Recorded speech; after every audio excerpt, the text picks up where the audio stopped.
In den vergangenen 5 Folgen meiner Islandreise habe ich euch von der Fährüberfahrt, meinen ersten Kilometern an Land, Erfahrungen im Eis und hoch oben von einem Vulkan berichtet. In dieser Ausgabe dreht sich alles um die Westfjorde, um besondere Begegnungen und einzigartige Naturschauspiele. Wenn euch dieses Video gefällt, würde ich mich sehr über ein Like und ein Abo freuen.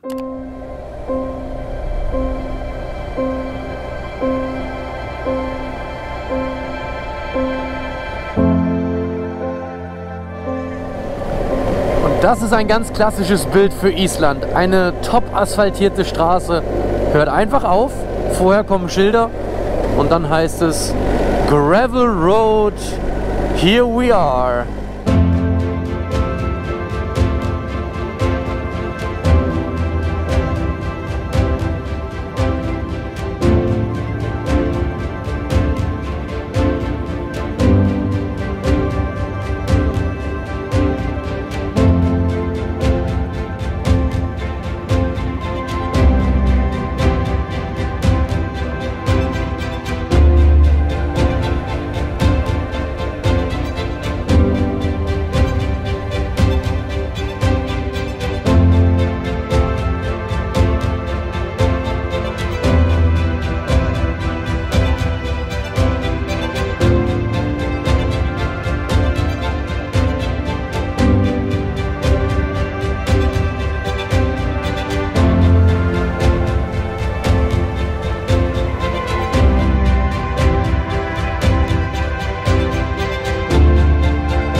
Ich fahre jetzt gleich Offroad, diesen Weg im linken Fjord entlang, zu dem westlichsten Punkt des Landes und des Kontinents Europa.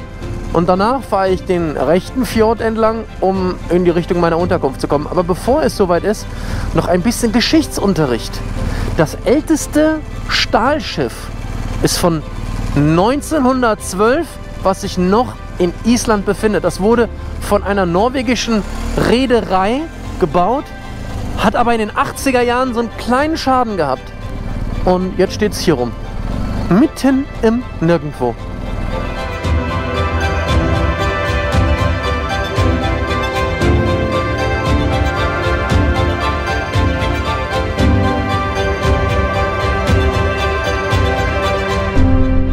Ich hab's geschafft. Ich hab's geschafft und ich freue mich wie so ein kleines Kind. Und wenn ich dann da hinten rechts rüber gucke ans Ende dieser 3 Fjorde, das sieht einfach so schön aus. Und die Sicht ist brutal weit, auch wenn es bewölkt ist. Man kann, glaube ich, sehr weit heute schauen.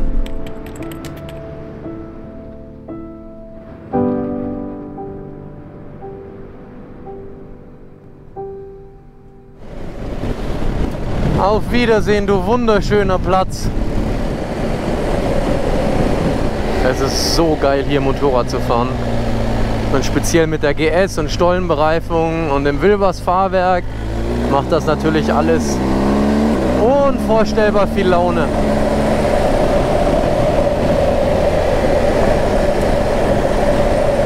So geniale Natur, Wahnsinn. Und dazu dieser schöne enge Pfad hier. Und das Bike einfach mal ein bisschen auf dem Schotter machen lassen, das geht schon gut. Wow, was für ein mega Blick.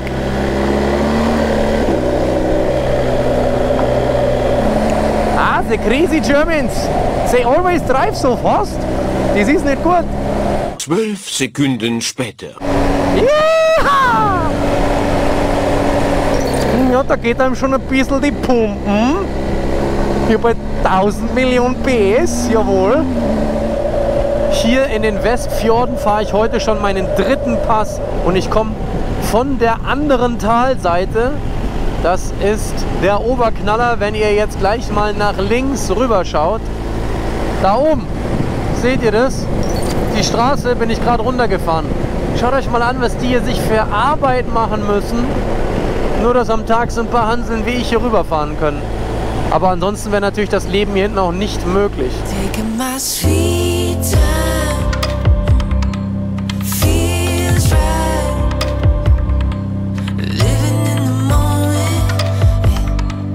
I know know where I'm going.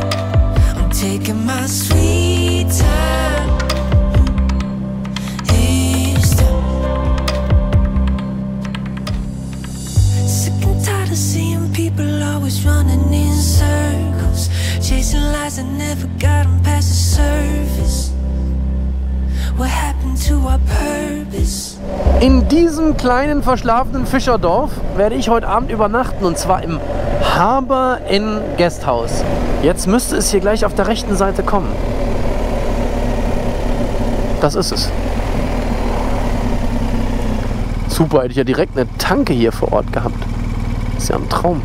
Ich fahre ja während meiner Reise alle möglichen Unterkünfte an. Von sehr günstig bis hin zu sehr teuer. Das heißt ja nicht, dass wenn jetzt jemand meine Routendatei im Internet erwirbt, er genau diese Hotels anfahren muss. Die Route ist natürlich jederzeit abänderbar und somit kann sich jeder für sein Budget die Sachen auswählen. Oder auch Campingplätze, weil es gibt genug Campingplätze hier auf Island und die sind auch preiswert. Man kann sich auch so eine Karte kaufen, die gilt dann für 30, 40 Campingplätze. Aber wichtig ist einfach, dass innerhalb meiner Route die tollen Plätze, die ihr auch in den Videos bisher gesehen habt und die ihr noch sehen werdet, einfach nachfahren könnt, weil die sind da einfach drin, enthalten, ganz easy zum Nachfahren. Mein Navi, das nehme ich mir immer abends mit vom Motorrad, weil da spiele ich meistens abends oder am nächsten Morgen die Route für den nächsten Tag auf. Ja, man glaubt es kaum, aber ich bin da auch so ein bisschen der Planungsmuffel, wenn ich allein unterwegs bin. Da mache ich meine Routenplanung heute Abend in Basecamp zusammen mit Google Maps. Da suche ich mir so ein bisschen die schönsten Stellen raus. Genauso suche ich übrigens auch meine Unterkünfte aus. Meistens nur 1, 2 Tage im Voraus. Gucke so, wo in welche Richtung ich möchte. Suche mir dann bei Booking.com die entsprechenden Unterkünfte. Und auch heute Abend nehme ich euch wieder mit in eine kleine Tour hier durch meine Unterkunft. Manchmal trügt auch der erste Schein. Also lasst euch nicht von einem Objekt, wo ihr irgendwo am Straßenrand seht, täuschen. Guckt mal auf Booking euch die Echtfotos an, wie es dann innen drin ausschaut. Denn heute Abend hier in diesem kleinen süßen Fischerdorf bin ich auch in einem Gasthaus untergebracht, was von außen nicht so den mega Anschein hat. Und das Zimmer ist hingegen ein absoluter Traum. Seht selbst.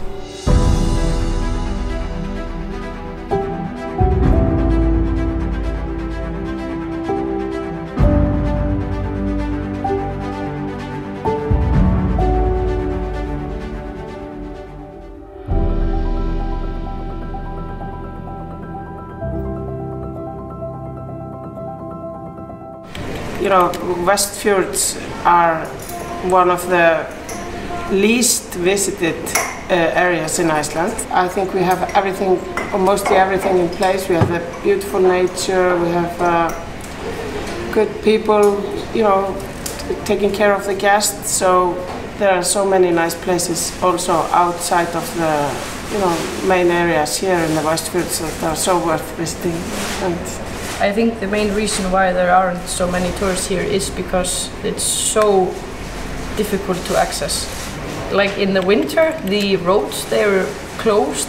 The one from here and to Ísafjörður up in the north, it's closed from what? October, November until May, June because of snow. And then it's to the next supermarket, it's 5 hours or 4 to 5 hours. Yeah. That's crazy. So these are, you know, small adventures as well. Yeah. So experiencing the winter time here is also quite nice, but it needs good planning and to be aware of where you're going and what you're doing, and then you will get the best adventures, I think.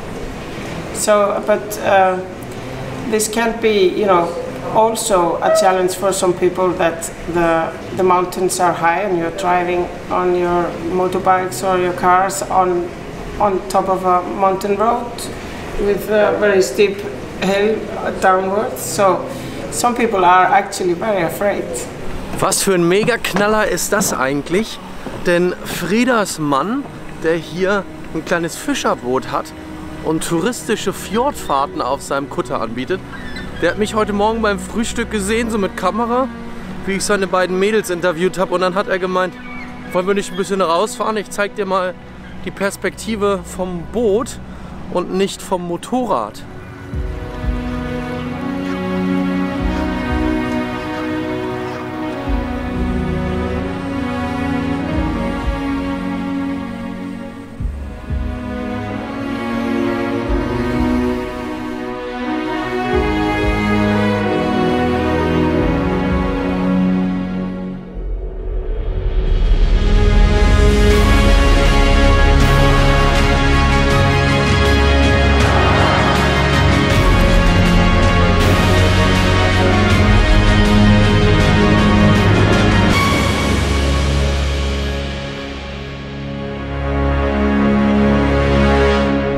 have this beautiful surrounding here of our volcano mountains.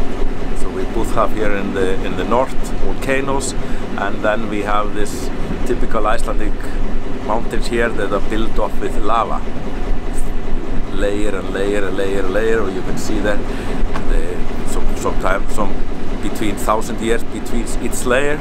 And that's how the Westfjords build up until we have the ice age. They cut all the fjords and valley.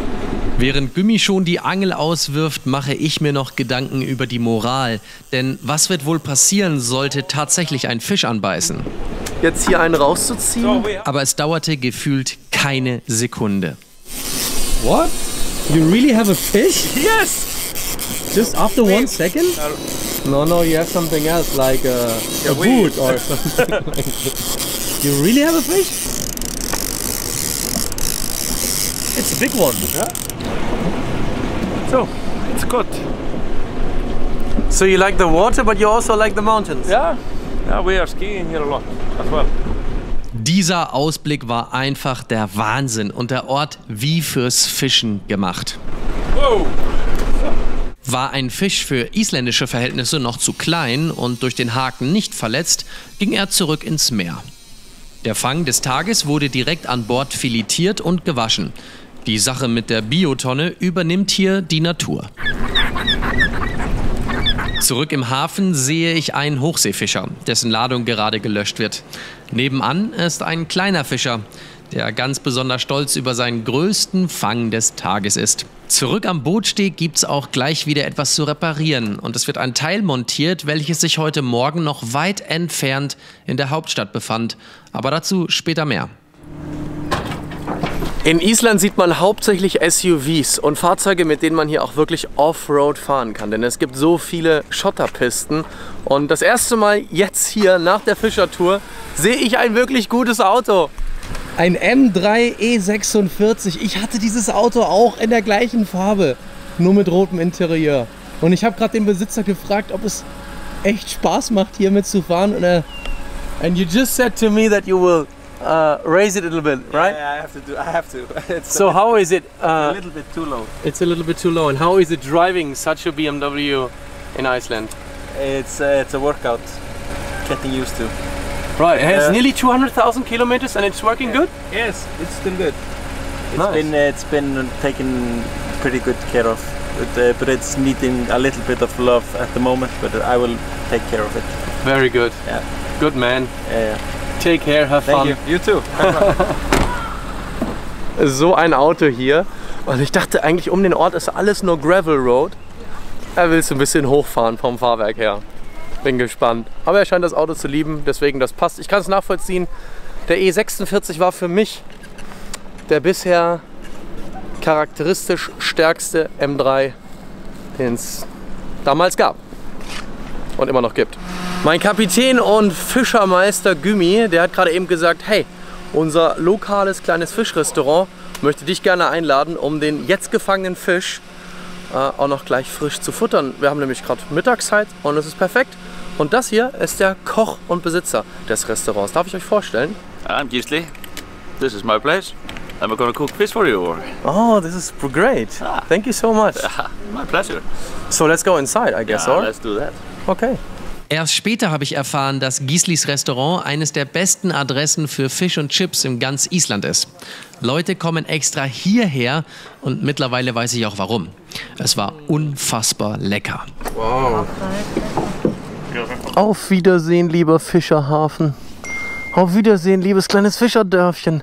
Es war so nett hier bei der Frieda und ihrem Mann Gümmi, die mich einfach heute Morgen mitgenommen haben hier zum Angeln. Und nachdem dann mein ganzer Tag eigentlich so ein bisschen zeitlich aus dem Ruder läuft, es ist jetzt 14:44 Uhr und ich starte erst jetzt mit der Reise für heute, hat mir Frieda gesagt, Walle, wir fanden das hier so nett mit dir, auch mit Kamera und so weiter. Gibt ja auch immer ein bisschen Publicity für die Leute. Wir haben so 180 Kilometer von hier noch eine Unterkunft und wir würden dich dahin gerne einladen. Wie geil ist das? Weil genau für heute hatte ich für abends noch nichts geplant. Für morgen Abend habe ich schon. Und die nächsten Tage geht es dann Offroad fahren ins Hochland, in die Mitte des Landes. Und da werde ich auch spontan gucken, wie und ob ich penne und was ich da tue, ob ich das Zelt auspacke oder doch irgendwo vielleicht beim Andreas im SUV schlafe, weil so wie es ausschaut, werden wir uns dort wiedersehen. Ihr erinnert euch noch an den Typen aus der ersten Episode, ein ganz lieber mit seinem Nissan Terrano. Jetzt geht's aber erstmal los und erster Point of Interest, 59 Kilometer, ein Wasserfall in 45 Minuten. Das passt ja super, weil ich bin so der Typ, alle 45, alle 50 Minuten mal kurz Helm runter, mal eben kurz stehen bleiben, was trinken, bisschen mit der Kamera was machen. Also perfekt, genug gequatscht, auf geht's.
Hier in einem der Fjorde ist eine Fluglandebahn.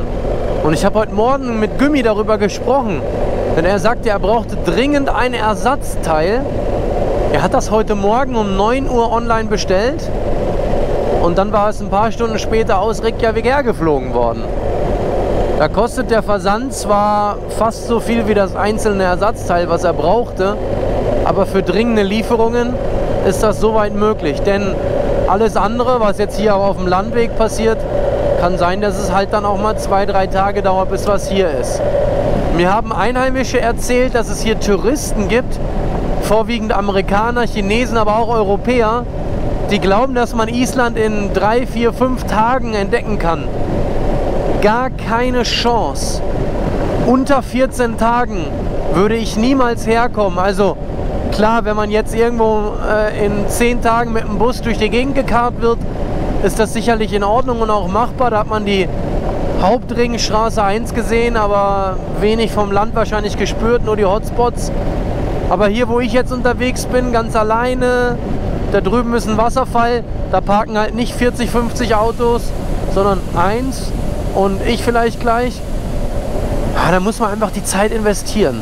Das wird euch immer Zeit kosten. Wenn es besondere Orte gibt, dann wird das einfach Zeit in Anspruch nehmen. Aber ihr werdet es nie vergessen, dass ihr zum Beispiel jetzt hier versucht, hinter den Wasserfall zu kommen, obwohl unter mir der Boden so vermoost ist, dass ich mit meinen Motorradstiefeln hier eigentlich wegrutsche.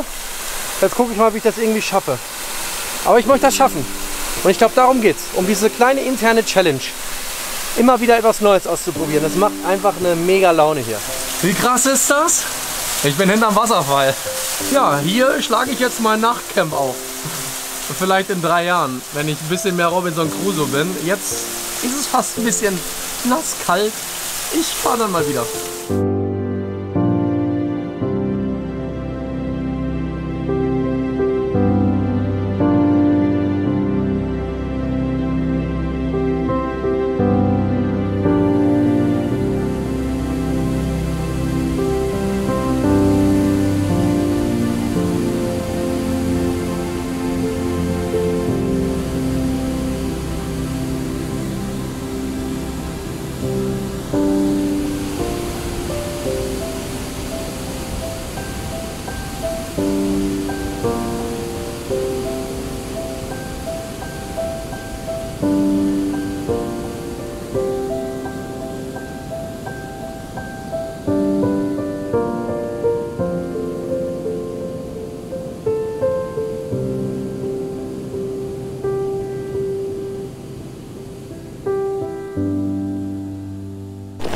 Lasst mich in Ruhe, ihr blöden Fliegen. Hier ist alles voller Fliegen. Es gibt keine Mücken, aber es gibt 97 Milliarden Fliegen und die versuchen überall irgendwo reinzukrabbeln. Okay, ich muss mal ganz kurz alles aufmachen. Es hat 10 Grad. Oh, mir ist zu warm. Ich habe einfach zu viel an. Zu viele Schichten heute mal. Aber das Gute ist, durch die Reißverschlüsse lüftet das Ding hier sofort durch. Oh, viel besser. Wow, schaut euch mal das hier an.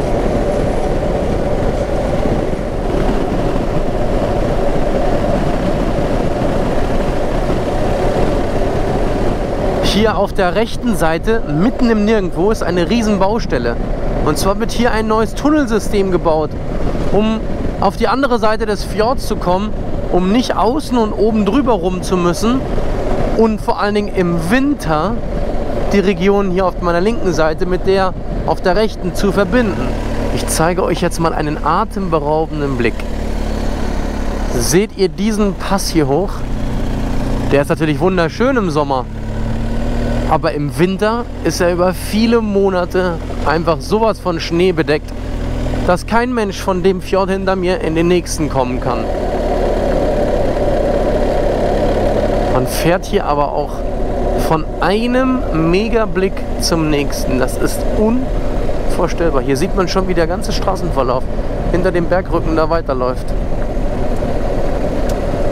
Ich habe aber auch Glück mit dem Wetter, dass jetzt hier nicht irgendwie ich in einer Nebelsuppe hänge. Irre. Hoffentlich bleibt das auf meiner ganzen Weltreise so. Immer schönes Wetter. Also, ob jetzt besonders warm, ist das eine. Aber zumindest nicht so in einer Nebelsuppe oder so.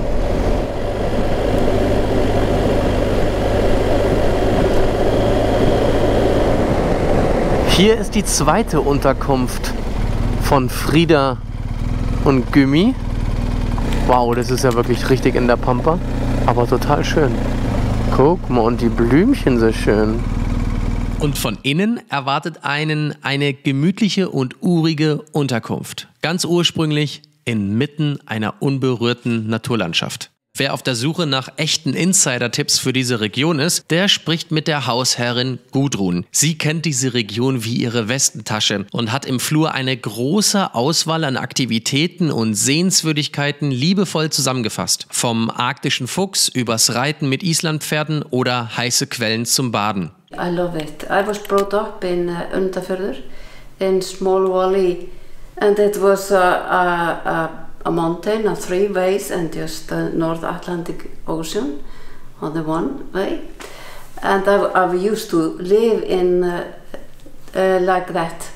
So I love to come here. So Gudrun, tonight I would like to have a dinner. Do you have any recommendations for me? Yes, my best to Gudrun. This is here? Yes, it is in a small farm. You can see the farm here. Mm-hmm. When the sun is you can sit outside and it's a beautiful view from this place. And she make everything at home. She has some kinds of fish and bread and she give it with her heart. Das sieht ja schon so richtig nach meinem Geschmack hier aus.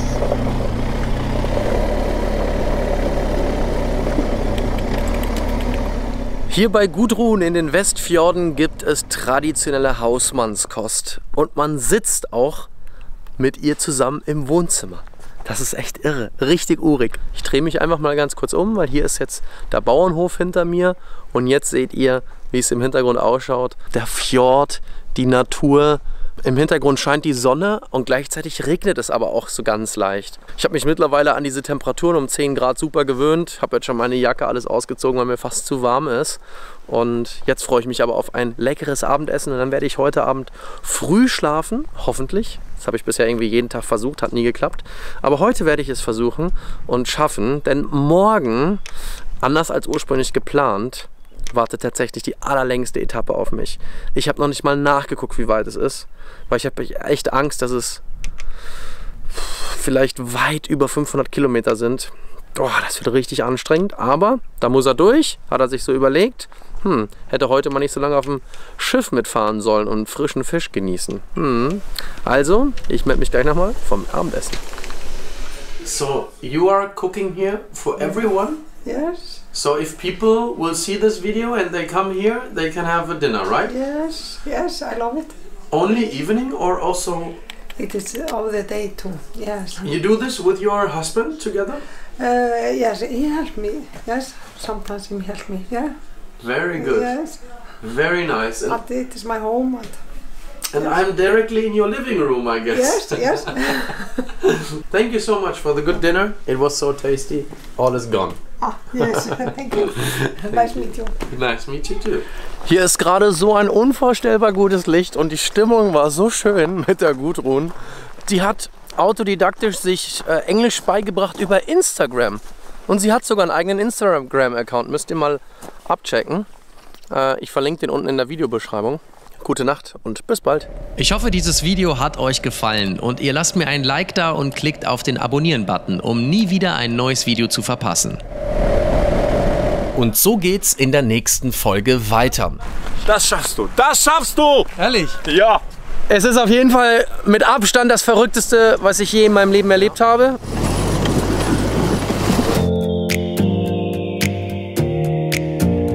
Unter walleontour.com findest du viele weitere Videos, Fotos, GPS-Downloads und auch Teile für dein Motorrad in meinem Online-Shop. Du möchtest noch näher am Geschehen dran sein und mich gleichzeitig bei meiner Reise um die Welt unterstützen? Dann werde jetzt Premium-Mitglied. Bis bald, dein Walle.